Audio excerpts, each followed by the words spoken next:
What if all the improvement strategies you've followed are genuinely worsening your life? We've constructed a massive industry based on the idea that we're inherently flawed, ceaselessly tweaking ourselves like damaged machinery. Yet here's the transformative truth. The core belief that you need correction is the sole broken element.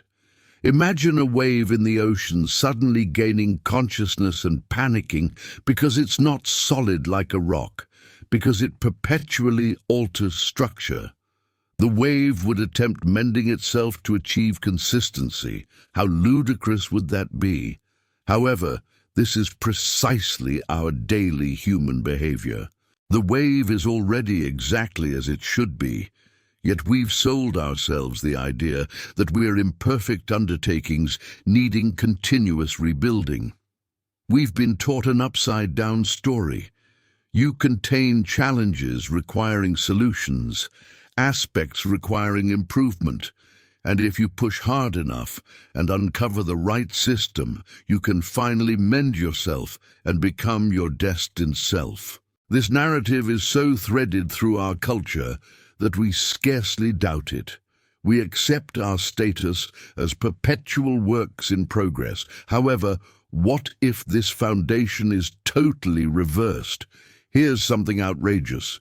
You were never imperfect, never partial, never a difficulty needing answers. The single thing requiring mending is the idea that you need mending. Consider the natural world. When you witness a tree, you don't rate its limbs as substandard. The tree is splendid precisely as it appears. It grows and responds to its environment, yet doesn't convene sessions about self-development. We, as people, have acquired this skill to become our own assessors and administrators. We stare in the mirror and view a remodeling job needing attention. Trees also learning which direction to expand toward light, how to extend roots further down. But trees don't torture themselves about inadequate height. They respond innately to what life brings. The difference is trees trust their nature, while we've learned to mistrust ours. We've been conditioned to believe our impulses are suspect, our responses likely erroneous. So we construct an internal overseer, judging everything we undertake. Am I achieving enough? Am I growing at the proper velocity? It's tiring, like hosting an overbearing boss in your brain, endlessly finding you wanting. But this critic isn't your actual being. It's internalized critiques, inherited measures from family, educators, and culture. You've taken in a committee causing you to feel endlessly insufficient. Yet who perceives this tribunal? Who observes these judgments? Something in you witnesses this performance without becoming involved. That being is your real identity. You're not the notions regarding yourself. You are the consciousness wherein all this appears like climate conditions across sky. The sky is never damaged by weather. Storms appear and vanish, but the sky persists unlimited. Likewise, thoughts of lacking emerge and fade, but your nature remains untouched. You can transform and develop without the narrative that you're fundamentally incomplete. Watch little ones discovering how to walk. They stumble perpetually. Do they develop tales about being flawed? Certainly not. They get up and try again because walking looks fun. Learning emerges naturally, spontaneously, without self-critique. There are two paths to change. One believes you're defective, like a repairman working on a faulty machine. The other perceives you're already entire, like a gardener having faith in natural expansion. The mechanic wrestles while the gardener joins forces with nature. Most development systems are technical. We deal with ourselves like systems requiring improved coding. But what if you're more like a garden with its own wisdom? When you believe in this wisdom, you cease battling yourself. Instead of cramming yourself into patterns, you enable your structure to develop. When you finish fighting against yourself, you free immense energy for being alive. Ponder how much energy you consume judging yourself. Think if that power were available for remaining present, the person who knows their whole routes energy toward expression and uncovering. Here's something surprising. When you cease trying to repair yourself, problems you thought required repair frequently solve themselves. When you discontinue creating self-criticism, your clarity settles. A great portion of what we believe is flawed comes from trying to correct what was never flawed. You may suppose you have an anxiety challenge and implement methods to resolve it, but this effort creates more anxiety.